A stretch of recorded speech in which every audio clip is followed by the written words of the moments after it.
سيئات أعمالنا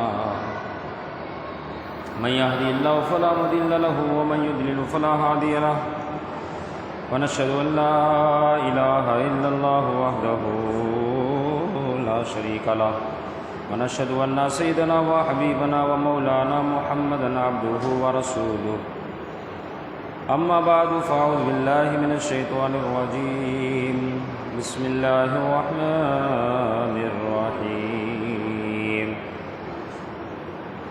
إنما يريد الله ليذهب عنكم الرجس أهل البيت ويطهركم تطهيرا صدق الله العظيم قال النبي صلى الله تعالى عليه وسلم المرء مع من أحب كما قال النبي صلى الله عليه وسلم إن الله وملائكته يصلون على النبي يا أيها الذين آمنوا صلوا عليه وسلموا تسليما اللهم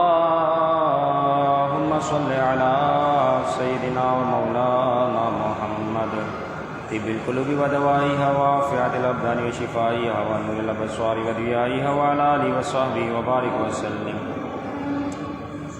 اللہ جل جلالہ کی حمد و ثنا سرکار فخر کائنات قائد المرسلین خاتم النبیین احمد مصطفیٰ جناب محمد مصطفیٰ صلی اللہ تعالیٰ علیہ وسلم کی بارگاہ میں ہدیتاً محبتاً اخلاصاً عقیداً درود السلام کا نذرانہ پیش کرنے کے بعد اس رب عز و جل کا فضل کرم اس کی دیوی توفیق سے الحمدللہ ہماری زندگی کا یہ کارواں جاری ہے. اس رب عز و جل کا ہی فضل ہے، کرم ہے کہ اس نے ہمیں صحت، قوت، طاقت، توانائی اور دین حاصل کرنے کے لیے اس مبارک دن میں یہاں جمع ہونے کی سعادت نصیب فرمائی. اللہ رب العزت اس میں خوب برکت، عظمت، فضیلت نصیب فرمائے. ان عظمت و برکتوں سے ہم سب کو مالا مال فرمائے. جیسا کہ گزشتہ جمعۃ المبارک بھی اہل بیت کے فضائل کے حوالے سے سلسلہ جاری رہا، آج اس میں مزید کچھ اضافہ کیا جائے گا، کیونکہ صحابی ہونا جس طریقے سے بہت بڑا اعزاز ہے،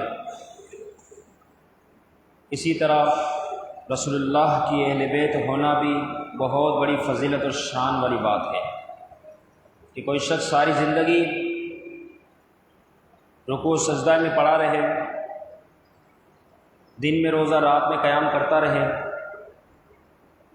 پھر بھی وہ کسی صحابی کے مقام و مرتبے پر نہیں پہنچ سکتا. اسی طرح زندگی میں کسی کا شرف، کسی کا نسب بقول اس کے بہت اعلیٰ ہو جائے، زندگی میں عیش و عشرت، ہر قسم کے معاملات بہت عمدہ ہو جائے، چاہے وہ اپنے معاملات میں کتنا ہی اعلیٰ درجے پر فائز کیوں نہ ہو جائے، لیکن وہ کسی سید زادے کے برابر کبھی نہیں ہو سکتا کہ جو اللہ نے سید زادے کو شان اور مرتبہ عطا فرمایا. کیونکہ سید اہل بیت رسول اللہ صلی اللہ علیہ وسلم کے گھرانے کے افراد ہیں، انہی سے وہ نسلیں چلتی ہوئی آ رہی ہیں، تو ان کی شان و شوکت، ان کی عظمت کو غیر سید کبھی نہیں پہنچ سکتا. اسی طریقے سے محبوب علیہ الصلوۃ والسلام کا فرمان بھی اس حوالے سے بالکل واضح ہے. اللہ کے حبیب نے فرمایا المرء مع من احب، فرمایا بندہ اسی کے ساتھ ہوگا جس سے وہ محبت کرتا ہوگا. یعنی دنیا میں جس کے ساتھ ہماری محبت ہوگی بروز محشر ہم اسی کے ساتھ ہوں گے. تو یہ محبت سے مراد کامل محبت ہے، ایسا نہیں اس سے بھی پیار ہے، اس سے بھی عشق ہے، اس سے بھی محبت ہے. کامل محبت جس کا ہر وقت تذکرہ ہو، جس کا ذکر کیے بغیر وقت نہ گزرے، تو یہ ہے اصل. اب اتنی خاص، اعلیٰ اور عمدہ محبت جس کے ساتھ ہے بندے کو، ہر بندہ اپنے بارے میں غور و فکر کر سکتا ہے سوچ سکتا ہے کہ اس کی کیا حالت ہے، اس کی کیا معاملات ہیں، تو وہ کس سے محبت کر رہا ہے۔ المرء مع من احبہ، حضور نے واضح طور پر ارشاد فرما دیا جس کے ساتھ تمہاری محبت دنیا میں ہے، در حقیقت آخرت میں حشر بھی تمہارا اسی کے ساتھ ہوگا۔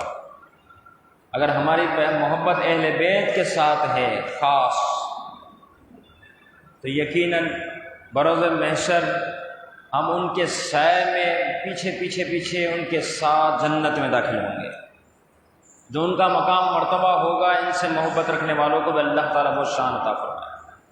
اسی طرح اگر ہماری محبت صحابہ کرام رضوان اللہ تعالیٰ علیہم اجمعین کے ساتھ خاص ہے، تو یقیناً جو ان کا مقام و مرتبہ ہے، جتنی محبت رسول اللہ کی ان کے ساتھ ہے، اور رسول اللہ کو راضی کرنے کی وجہ سے جو رب راضی ہو رہا ہے، یہ تمام نعمتیں اسے بھی حاصل ہوگی جو صحابہ سے محبت کرنے والا ہے۔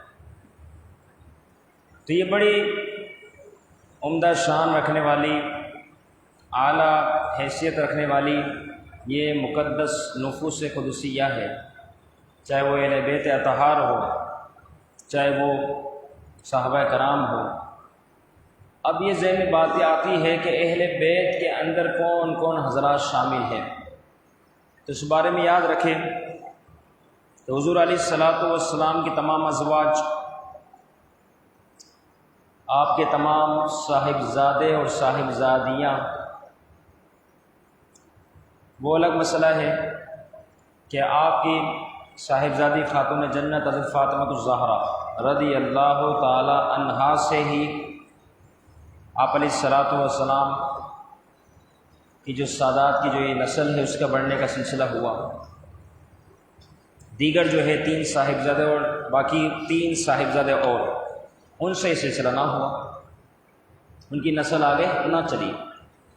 تو فاطمہ الزہرا رضی اللہ تعالی عنہا، آپ کے شوہر شیر خدا حضرت علی المرتضیٰ رضی اللہ تعالی عنہ، جسے حضور نے خود اہل بیت میں شامل فرمایا، آپ کے دونوں صاحبزادے حسنین کریمین رضی اللہ تعالی عنہما، یعنی امام حسن اور امام حسین۔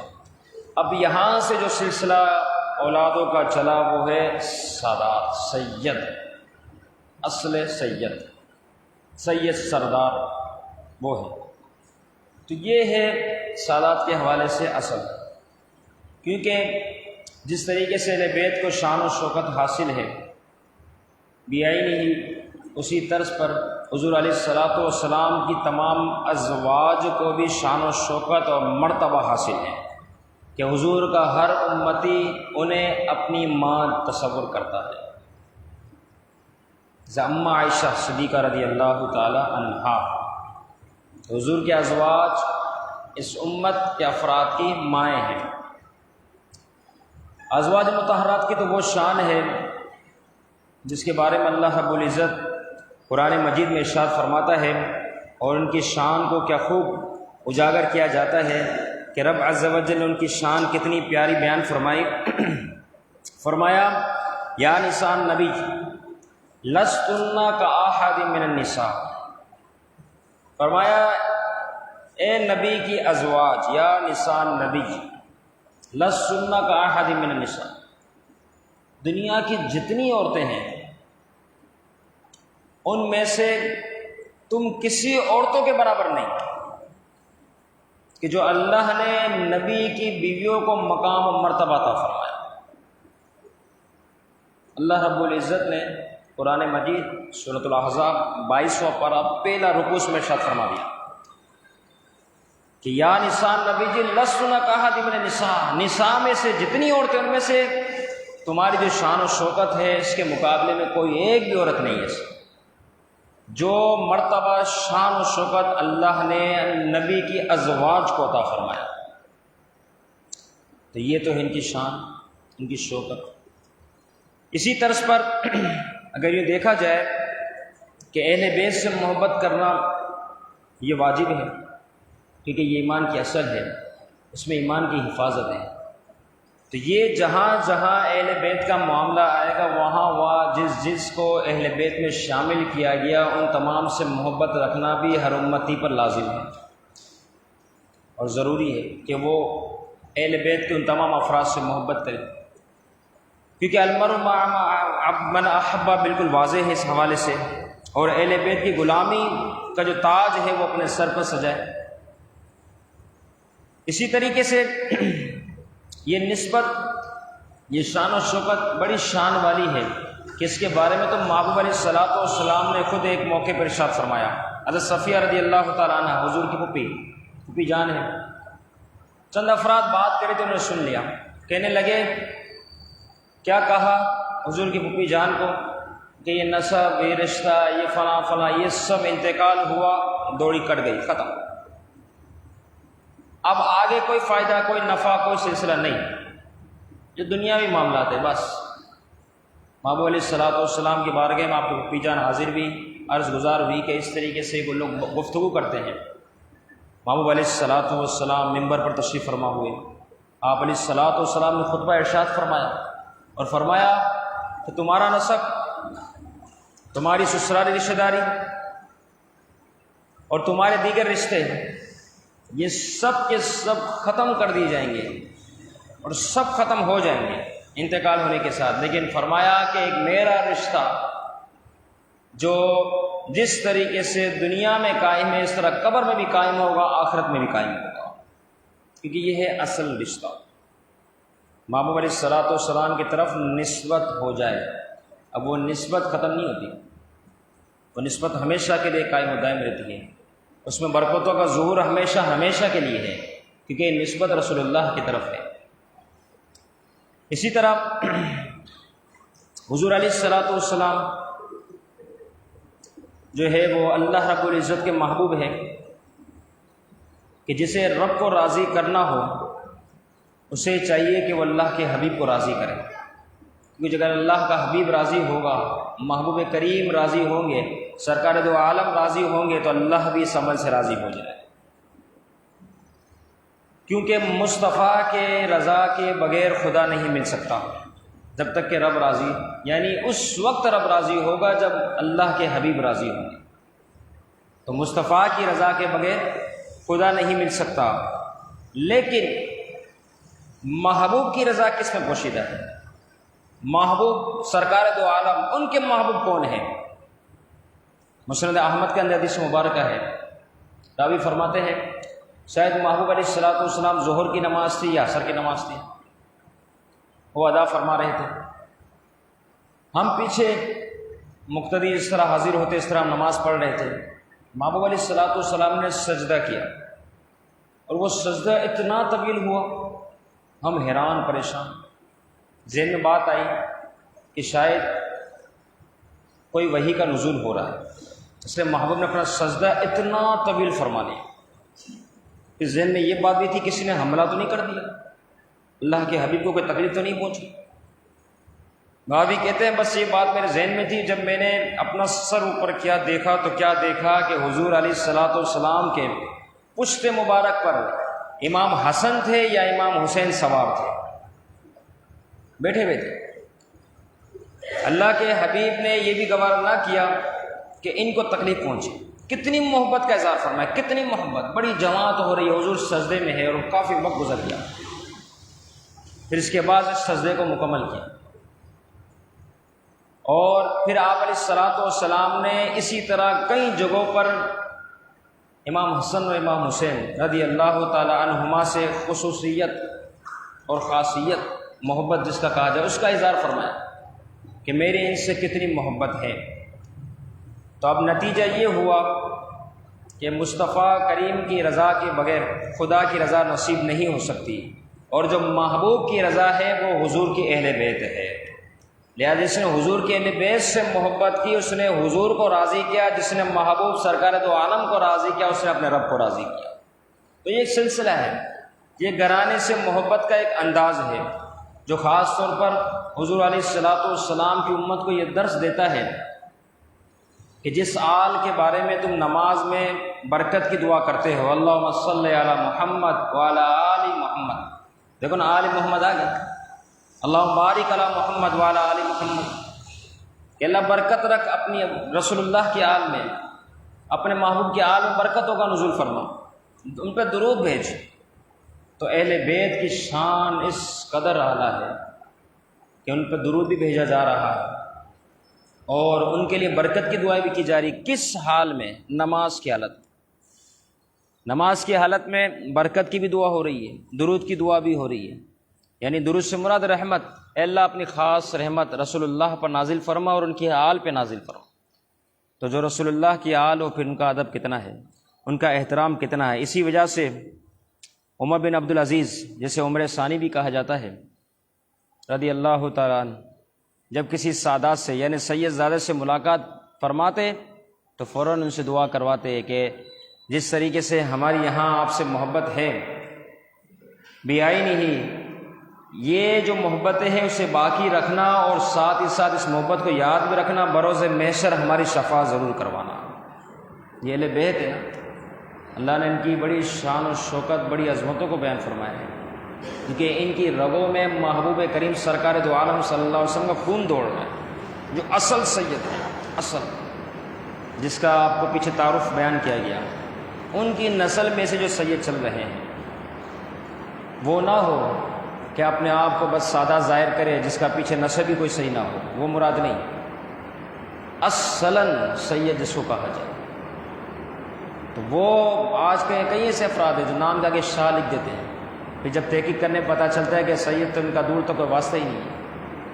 لیکن چونکہ اب ان کا کیا واسطہ نہیں، وہ تو اللہ ہی بہتر جانتا ہے، لیکن ہم پر یہ حکم ہے کہ ظاہر اگر وہ سید اپنے آپ کو ظاہر کر رہا ہے تو اب اس کا ادب احترام کیا جائے، بات ختم۔ اب وہ جھوٹا ہے تو آخرت میں اس کی پکڑ ہے، لیکن ہم نے جو محبت کا اظہار کیا نا، اس پر ہم کو نیکیاں مل جائیں گی، اس پر ہم کو ثواب مل جائے گا۔ اب اس میں مزید ہم کو جانکاری کی حاجت نہیں، مزید تحقیق کی گنجائش نہیں۔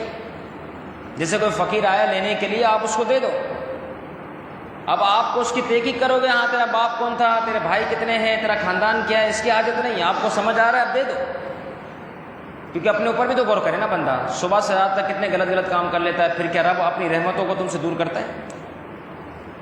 اس کے باوجود بھی رب کی رحمت نصیب ہوتی ہے۔ تو بس زیادہ تحقیق کی حاجت نہیں۔ کئی ایسے افراد ہیں فجر کی نماز ہی نہیں پڑھی اور کاروبار کر رہے ہیں، تو کیا ان کو رزق سے دور کر دیا گیا؟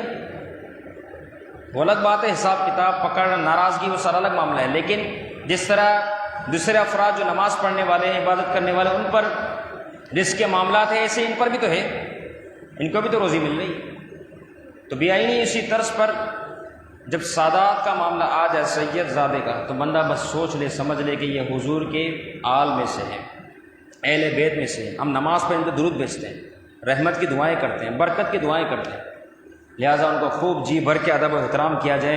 یہی ہمیں سکھائے۔ شیخ امان اللہ پانی پتی رحمہ اللہ فرماتے ہیں، جب وہ درس دے رہے ہوتے نا، جیسے کوئی سادہ داتا کھڑے ہو جاتے ہیں، کتاب اٹھا کے کھڑے ہو جاتے ہیں، جب تک وہ سادہ زمین پر تشریف فرما نہ ہوتے اس وقت تک کھڑے ہی رہتے ہیں۔ فرمائے سادات ہے، یہ آپ کا ہمیشہ کا معمول تھا۔ اسی طریقے سے کئی ایسے افراد گزرے ہیں۔ حضرت شیخ ابراہیم رحمپوری رحمۃ اللہ تعالیٰ علیہ کے حوالے سے آتا ہے، یہ ابراہیم رحمپوری بڑے بزرگ گزرے، ان کے پاس وسائل بھی تھے، ان کے پاس معاملات بھی تھے، لیکن کبھی چارپائی پہ نہ سوئے۔ پوچھتے یہ چارپائی رکھی، اس پہ کیوں نہیں سوتے؟ آپ فرماتے ہیں ہمارے گاؤں میں کئی ایسے افراد ہیں، کئی دو چار نہیں، کئی ایسے افراد ہیں، اور وہ سادات بھی ہیں، سید زادے ہیں، ان کے پاس چارپائی نہیں کہ وہ چارپائی پہ سو سکے۔ اب وہ فرش پہ سوتے ہیں، تو رام پوری کیسے ہو سکتا ہے کہ چٹائی پہ سو جائے، جبکہ حضور کے اہل بیت کا فرد جو ہے وہ زمین پہ سو رہا ہے؟ ادب کرنے والوں نے تو اس طرح ادب کیا، احترام کرنے والوں نے اس طرح حضور کے اہل بیت کا احترام کیا۔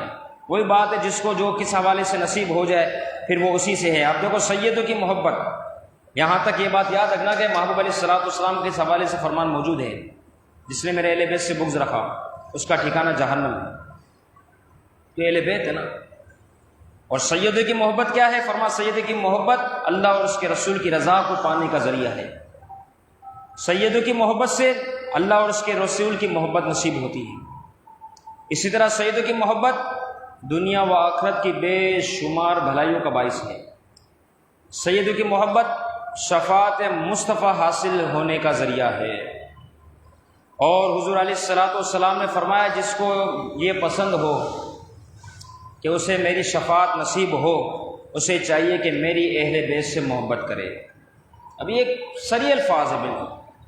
تو اب ہمیں بھی چاہیے کہ ہم حضور علیہ الصلوۃ والسلام کے اہل بیت سے محبت کرنے والے بن جائیں، کیونکہ یہ وہ محبت ہے جس کا اثر یہ ہے کہ انشاءاللہ اس عمل کے صدقے اللہ اور اس کے رسول کی رضا دنیا میں بھی نصیب ہوگی اور آخرت میں بھی اللہ رب العزت ان کے فضل و کرم سے اس محبت کے صدقے اللہ جنت میں داخلہ نصیب فرمائے گا. کیونکہ من مات علی حب آل محمد مات شہیدا، اور کما قال نبی صلی اللہ علیہ وسلم، فرمایا جو اہل بیت کی محبت میں مرا در حقیقت اس نے شہادت کا درجہ پا لیا.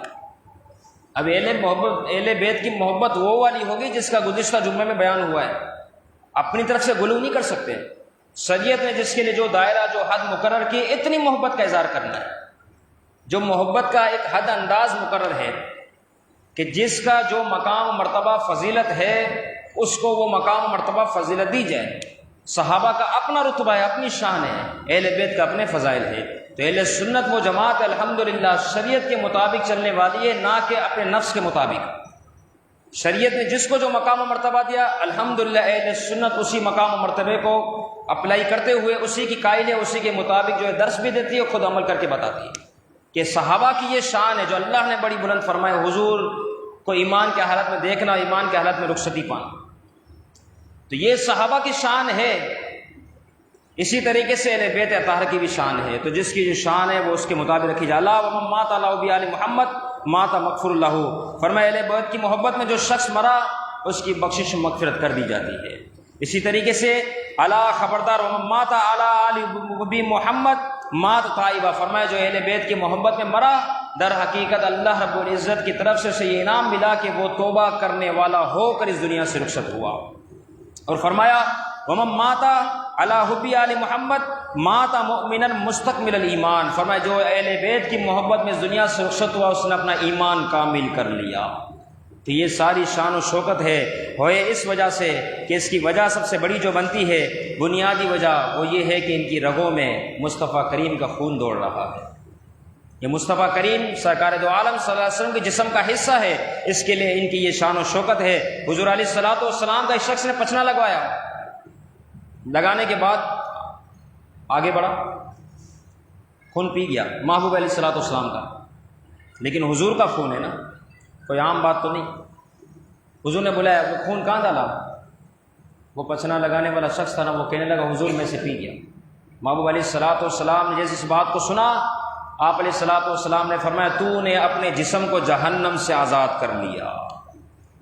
تو جو خون پی رہا ہے اس کا یہ حال ہے، تو جس کی رگوں میں خود مصطفیٰ کا خون دوڑ رہا ہے تو سوچے کہ پھر اس کی شان کتنی اعلیٰ ہوگی.